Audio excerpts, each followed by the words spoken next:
Ouais, ben on nous dit que c'est normal, il y a des riches, il y a des pauvres, que ça a toujours été comme ça et que ça ne changera jamais.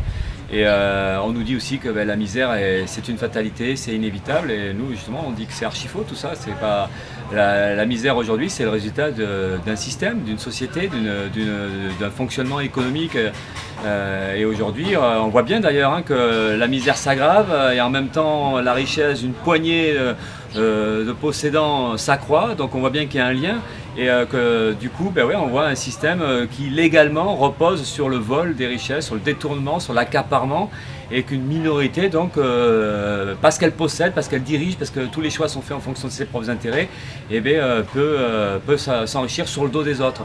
Donc nous, la réponse à la misère, bon, évidemment que c'est compliqué, parce que c'est ce genre de problème qu'on ne réglera pas par les élections. On pense que c'est forcément des luttes sociales, c'est une révolte, c'est qu'à un moment donné, le camp des opprimés, des exploités, ben, décide mais ça suppose d'y croire et de penser qu'autre chose est possible, mais bon, ça passe par des combats. Donc la misère, la réponse à la misère, eh ben, c'est la question de la répartition des richesses.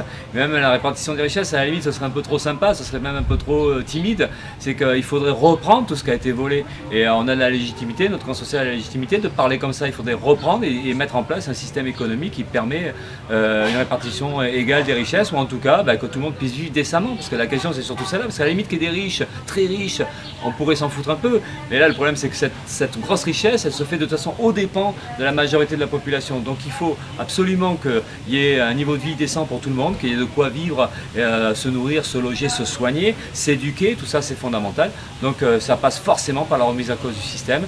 Et donc à minima, ouais, c'est un système démocratique où, encore une fois, la population elle a le pouvoir, elle décide elle-même de comment on produit, comment on répartit ces richesses-là, de manière à ce que tout le monde puisse vivre normalement.